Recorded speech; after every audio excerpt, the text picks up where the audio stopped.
2026 June నాటికి Bhogapuram airport నిర్మాణం పూర్తి చేస్తాం. పౌర విమానయాన శాఖ మంత్రి కింజరాపు రామ్మోహన్ నాయుడు మీడియాతో మాట్లాడుతూ భోగపురం అంతర్జాతీయ విమానాశ్రయం పనులు పరిశీలించిన కేంద్ర విమానయాన శాఖ మంత్రి కింజరాపు రామ్మోహన్ నాయుడుతో పాటు పాల్గొన్న మంత్రి Kondapalli Srinivas, MP Kalisetti Appalanaidu, Markfed chairman Bangaraju తదితరులు. రామ్మోహన్ నాయుడు కేంద్ర విమానయాన శాఖ మంత్రి కామెంట్స్. భోగాపురం విమానాశ్రయం ఏర్పాటుపై సర్వత్రా ఆసక్తి నెలకొంది. గత పాలకుల నిర్లక్ష్యం కారణంగా 26% ఉన్న విమానాశ్రయం నిర్మాణం పనులు నేడు 71%కి చేరుకున్నాయి. ఎర్త్ వర్క్స్ కంప్లీట్ అయ్యింది. Runway 97%, taxiway 92%, terminal building 60%, ATC tower 72%, ancillary building 40% పూర్తయ్యాయి. భోగాపురం ఎయిర్పోర్ట్ నిర్మాణంతో దేశం రూపురేఖలు మారనున్నాయి.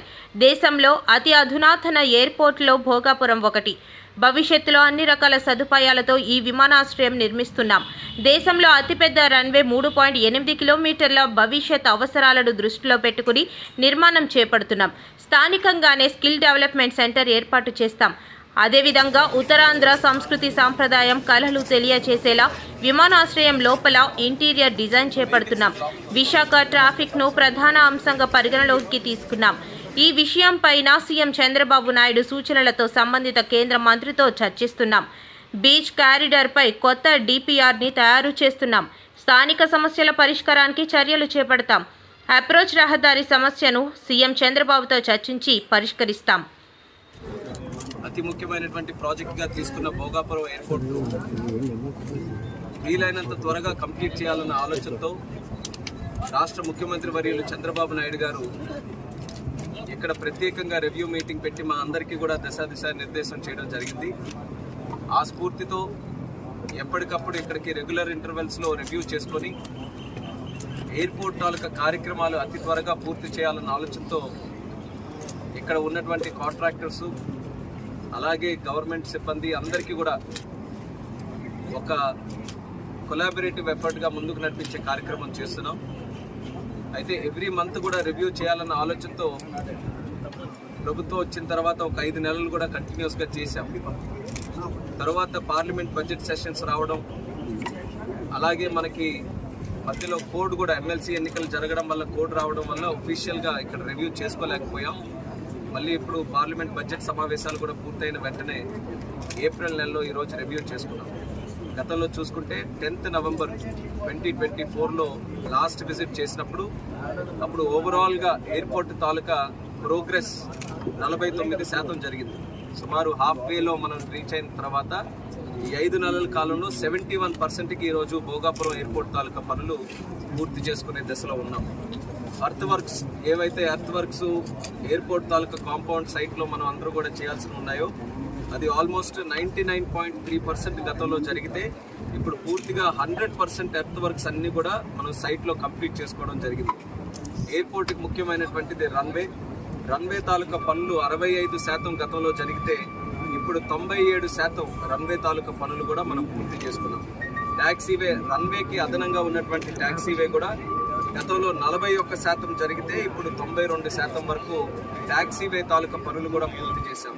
అలాగే మంత్రివర్యులు శ్రీనివాస్ గారు, కలెక్టర్ గారు అందరితో కూడా ఎప్పటికప్పుడు డిస్కస్ చేసి ఇది కూడా మనం ఇంకా కొంచెం డెప్త్లోకి వెళ్ళి సమస్యలు ఎందుకు వచ్చాయని చూస్తే గత 5 సంవత్సరాలు అప్పుడు ఉండేటటువంటి ప్రభుత్వం దీని మీద సరైనటువంటి దృష్టి పెట్టకొకటి, రెండోది జెన్యున్గా ఏ సమస్యను కూడా డీల్ చేయాలన్న ఆలోచన కూడా అప్పుడు లేదు. అందుకనే ఏ సమస్యను పరిష్కరిద్దామని జెన్యునిటీతో మనం వెళ్తే ఎక్కడికక్కడ అవినీతి కార్యక్రమాలు కానీ లేకపోతే అవకతవకలు కానీ ఇవి కూడా కొన్ని కనబడుతున్నాయి. అయితే మాకు కావాల్సింది ఫస్ట్ పబ్లిక్ ఎవరైతే ఉన్నారో వాళ్ళకి న్యాయం చేయాలి. ఎవరైతే ఎయిర్పోర్ట్ కోసం కాంట్రిబ్యూట్ చేశారో వాళ్ళెవరు కూడా నష్టపోకుండా ఉండాలి.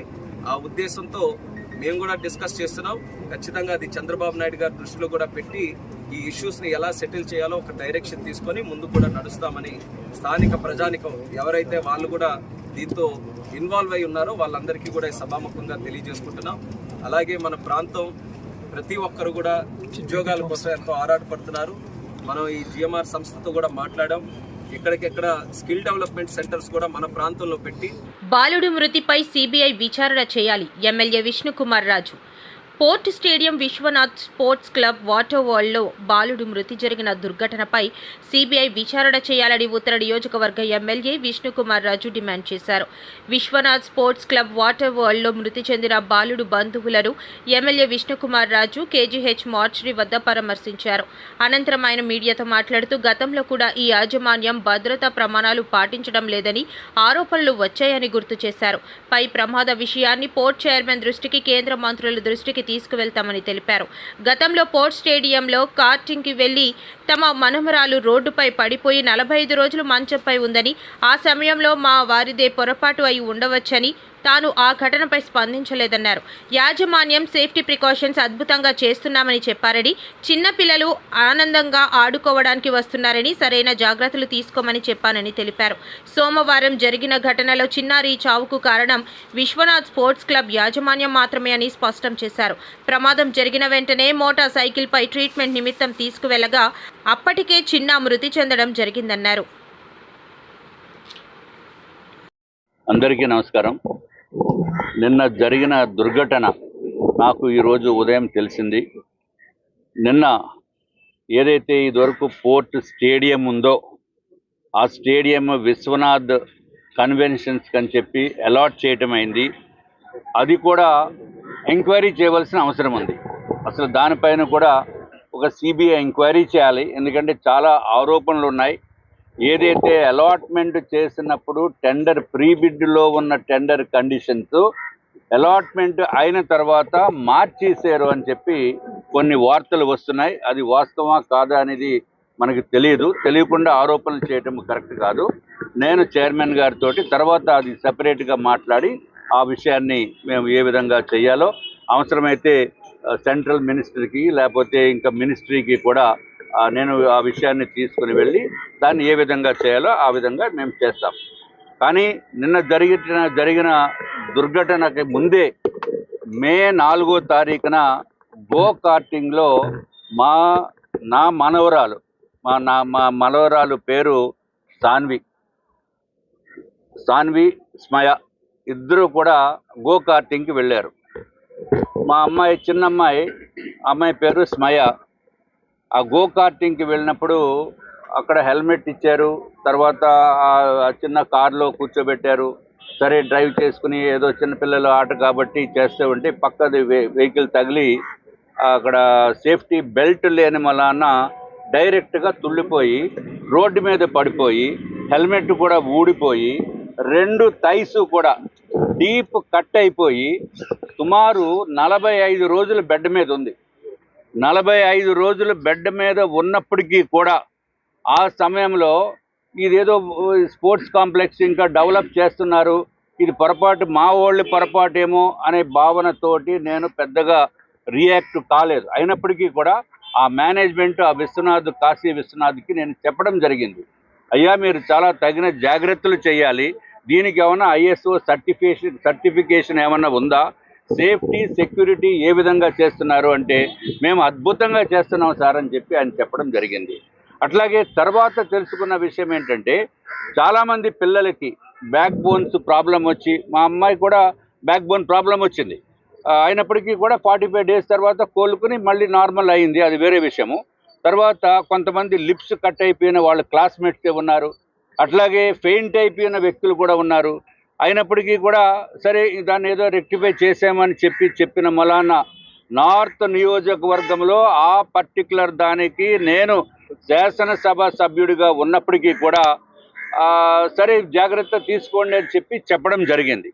కానీ నిన్న జరిగిన దుర్ఘటన చాలా మనసుని చాలా బాధతోటి నిండిపోయేటట్టు చేసింది.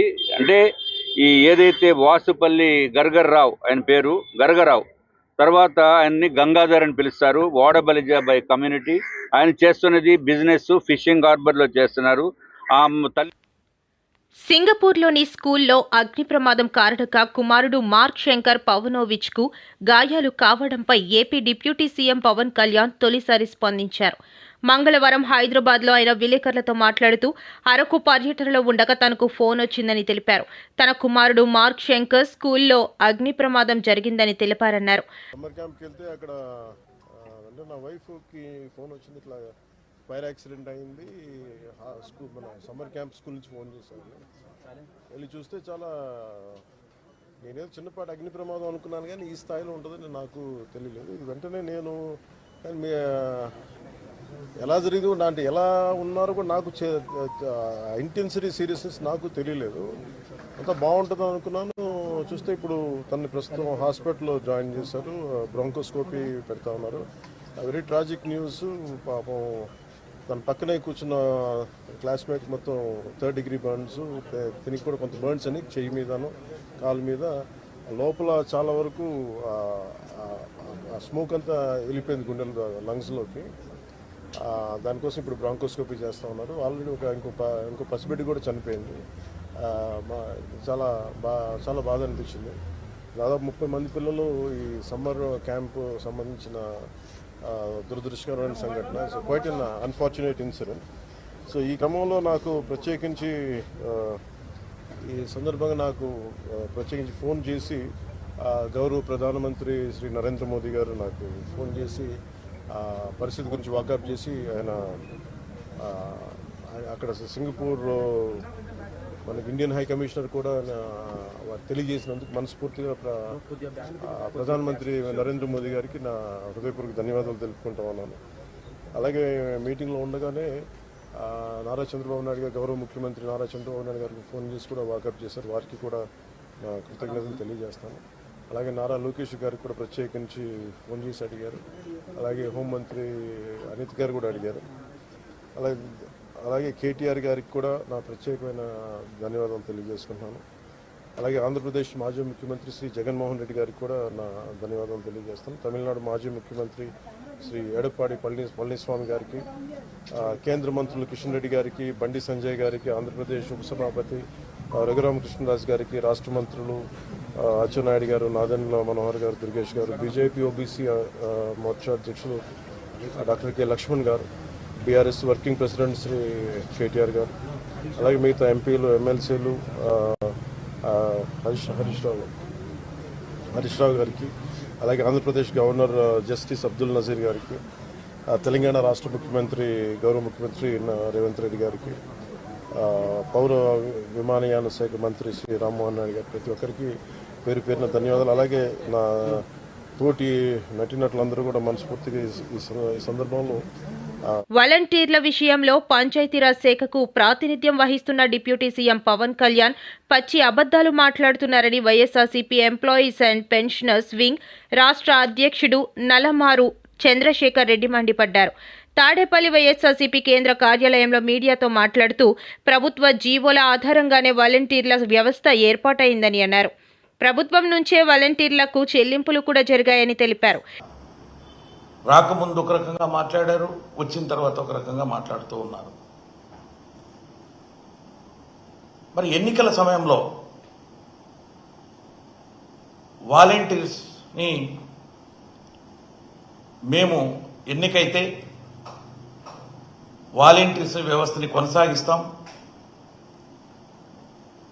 వారికి ఏదైతే ఆనాటి ప్రభుత్వం నెలకి 5,000 చొప్పున ఇస్తుందో దాన్ని 10,000కు పెంచుతాం అని చెప్పి వాగ్దానాలు చేస్తూ గత సంవత్సరం ఉగాది నాడు, తెలుగు సంవత్సరం నాడు ఈనాటి ముఖ్యమంత్రి చంద్రబాబు నాయుడు గారు ఆ రోజున మరి టీడీపీ ఆఫీసులో ఆయన పండుగ రోజున చెప్పింది ఏంటంటే, మేము వచ్చిన తర్వాత ఈ వ్యవస్థను కొనసాగిస్తాం, తప్పకుండా వాళ్ళకి 10,000 చేస్తామని చెప్పేసి హామీ ఇవ్వడం కూడా జరిగింది. అయితే వచ్చిన తర్వాత అసెంబ్లీలో కూడా కొంతమంది మంత్రులు మాట్లాడడం ఆశ్చర్యకరంగా ఉంది. అసలు వాళ్ళు ఎలా అపాయింట్ చేశారో తెలియదు. వాళ్ళకు గవర్నమెంట్ తరఫునే అసలు శాలరీసే ఇవ్వలేరు. వాళ్ళ ప్రభుత్వంలోనే లేరు అనే మాట మాట్లాడుతూ ఉన్నారు. చాలా చూస్తూనే ఉన్నాం. మరి ఈ మధ్య కాలంలో విజయవాడలో వరదలు వచ్చినప్పుడు అప్పుడు వాలంటరీ వ్యవస్థ గుర్తుకు రావడం జరిగింది. వాలంటీర్స్ అని అందరినీ కూడా రండి విధుల్లో చేరండి, మీరంతా కూడా విధులు నిర్వర్తించితే మిమ్మల్ని అందరినీ కూడా కొనసాగిస్తే 10,000కు పెంచుతామని చెప్పేసి ఆ రోజున వాళ్ళందరినీ కూడా ఉపయోగించుకుని ఏదైతే వరదల్లో ఇరుక్కుపోయారో ఆ ప్రజలంతా కూడా కాపాడేదానికి వీళ్ళందరినీ కూడా ఉపయోగించుకోవడం జరిగింది. కొద్ది రోజుల తర్వాత మరలా వాళ్ళని వద్దు, మీరు ఎవరు కూడా మీరు అసలు ఉద్యోగాల్లోనే లేరు అనే మాట మాట్లాడుతూ ఉన్నారు. ఇదంతా కూడా చూస్తూ ఉంటే ఎన్నికల ముందు ఒక మాట చెప్తున్నారు, ఎన్నికలు అయిన తర్వాత ఇంకొక మాట చెబుతూ ఉన్నారు. దాంతోపాటు వైఎస్ఆర్సీపీ మీద నిందలు వేస్తూ ఉన్నారు. అసలు వాళ్ళ ప్రభుత్వంలో నుంచే వాళ్ళకి శాలరీస్ ఇవ్వలేదు అని చెప్పేసి. ప్రభుత్వంలో నుంచి ఇవ్వకపోతే మరి దాదాపు మరి 1200 కోట్ల రూపాయల దాకా సంవత్సరానికి ఎక్కడి నుంచి ఇచ్చారు? హాస్యాస్పదంగా ఉంది చూస్తూ ఉంటే. ఈ రోజున తాజాగా మరి పవన్ కళ్యాణ్ గారు డిప్యూటీ సీఎం పవన్ కళ్యాణ్ పర్యటన సందర్భంగా విశాఖలో జేఈఈ పరీక్ష మిస్ అయిన 23 మంది విద్యార్థుల బాధ్యత పవన్ కళ్యాణ్దే అని వైఎస్ఆర్సీపీ విద్యార్థి విభాగం వర్కింగ్ ప్రెసిడెంట్ రవిచంద్ర తేల్చి చెప్పారు. ఈ ఘటనపై విద్యా మంత్రి నారా లోకేష్ స్పందించాలని, పరీక్ష మిస్ అయిన విద్యార్థులకు కేంద్రంతో మాట్లాడి న్యాయం చేయాలని రవిచంద్ర డిమాండ్ చేశారు. తాడేపల్లిలోని పార్టీ కేంద్ర కార్యాలయంలో వైఎస్ఆర్సీపీ విద్యార్థి విభాగం వర్కింగ్ ప్రెసిడెంట్ రవిచంద్ర మీడియాతో మాట్లాడారు. విద్యార్థులు పరీక్ష రాయలేకపోయారు. సుమారు సంవత్సరం పాటు జేఈ మెయిన్స్కి ప్రిపేర్ అయ్యి అనేక రకాలుగా నిద్రాహారాలు మాని పరీక్షకి ప్రిపేర్ అయిన విద్యార్థులు పవన్ కళ్యాణ్ కాన్వాయ్ ట్రాఫిక్ ఆంక్షల మూలంగా ఈరోజు పరీక్షలకి హాజరు కాలేని ఒక దయనీయమైన పరిస్థితి ఈ రాష్ట్రంలో నెలకొని ఉంది. విద్యార్థులు తమ విద్యా జీవితాన్ని నష్టపోయారు. దీనికి పవన్ కళ్యాణ్ గారే బాధ్యత వహించాలని మేము డిమాండ్ చేస్తూ ఉన్నాం. వీవీఐపీలు పర్యటన ఉన్నప్పుడు పోలీసులు ఆంక్షలు విధించే సమయంలో జాతీయ స్థాయి పరీక్షల నిర్వహణ ఉన్నప్పుడు విద్యార్థులకి ప్రజలకి ఇబ్బంది లేకుండా కాన్వాయ్ వెళ్ళేటట్టు చూడాల్సిన బాధ్యత పోలీసుల మీద ఉంది. కానీ ఎన్ఏడి నుంచి పెందుర్తి వరకు బీఆర్టీఎస్ రోడ్లోనే మీరు ట్రాఫిక్ నియంత్రణ చేశారు. రోడ్డు మధ్యలో కాన్వాయ్ వెళ్ళింది ఉప ముఖ్యమంత్రిది. రోడ్డుకి 2 వైపులా సర్వీస్ రోడ్లు ఉన్నాయి బీఆర్టీఎస్ రోడ్లో. మరి సర్వీస్ రోడ్లో కూడా మీరు ఆంక్షలు విధించారు కదా. సర్వీస్ రోడ్లో ఆంక్షల వల్ల విద్యార్థులు పరీక్షలకి హాజరు కాలేకపోయారు. సుమారు 20 నిమిషాల పాటు 10 నిమిషాల సమయంలో పరీక్షా కేంద్రానికి వెళ్లాల్సిన విద్యార్థులు సుమారు 40 నుంచి 50 నిమిషాల పాటు ట్రాఫిక్లో చిక్కుకొని పోవడం వల్ల, ట్రాఫిక్ ఆంక్షల వల్ల విద్యార్థులు సమయానికి వెళ్ళలేకపోయారు. చాలా తీవ్రంగా నష్టపోయారు. ఇప్పుడు విద్యార్థులు అడుగుతూ ఉన్నారు, 23 మంది విద్యార్థులు వాళ్ళ తల్లిదండ్రులు పవన్ కళ్యాణ్ కాన్వాయ్ కారణంగానే పోలీసులు విధించిన ట్రాఫిక్ ఆంక్షల వల్ల మేము పరీక్షకి వెళ్ళలేకపోయారు మా పిల్లలు. మరి మా పిల్లల జీవితాలు ఈ విధంగా నష్టపోయాం కాబట్టి ప్రభుత్వం మమ్మల్ని ఆదుకోవాలని వాళ్ళు డిమాండ్ చేస్తూ ఉన్నారు. పవన్ కళ్యాణ్ గారు ఒక ప్రతిపక్ష నేతగా ఒక చిన్న స్టేట్మెంట్ ఇచ్చారు. నిజంగా నా కాన్వాయ్ వల్ల ఇది ఆగిపోయిందా, పిల్లలు పరీక్షకు హాజరు కాలేకపోయారా, మీరు దీని మీద ఒక పర్స్యూ చేయండి అని అధికారులకి ఒక ప్రతిపక్ష నేతలాగా ఆయన మాట్లాడాడు తప్ప నిజంగా నష్టపోయిన పిల్లలకి మీరు హామీ ఇవ్వాలి, మీరు అభయహస్తం ఇవ్వాలి. మీ కాన్వాయ్లో మీరు వాహనాలు, మీ జనసేన కార్యకర్తలు కానీ నాయకులు కానీ విపరీతంగా వాహనాలు తీసుకొచ్చి పూలమాలలు తీసుకొచ్చి ట్రాఫిక్ ఆంక్షలు మీ పార్టీ నాయకులే ట్రాఫిక్ ఆంక్షలు పూర్తిగా ఆంక్షలు విధించేటట్టు పోలీసులను ఒత్తిడి తీసుకొచ్చి ప్రజలకు ఇబ్బందులు కలిగించే విధంగా, ముఖ్యంగా పరీక్షకి వెళ్ళే విద్యార్థులకి ఇబ్బంది కలిగే విధంగా మీరు ట్రాఫిక్ ఆంక్షల్ని విధించడం వల్ల, పోలీసుల్ని ఒత్తిడి చేసి ట్రాఫిక్ ఆంక్షలు కల్పించడం వల్ల విద్యార్థులు చాలా తీవ్రంగా నష్టపోయారు. ఇది ముమ్మాటికి ప్రభుత్వ వైఫల్యం. ప్రభుత్వము పోలీసులు నిన్న ఒక విశాఖపట్నం సిటీ పోలీసులు ఒక ప్రకటన జారీ చేశారు. విద్యార్థులు సమయానికి మా ట్రాఫిక్ ఆంక్షల వల్ల ఏ ఇబ్బంది లేదు, ఇది పిల్లలే లేటుగా వెళ్ళారు, ఆలస్యంగా వెళ్ళారు, కానీ పోలీసుల మీద అనేక మంది వీడియోలు ప్రకటనలు ఇస్తున్నారు. ఇది అవాస్తవం అని విశాఖపట్నం సిటీ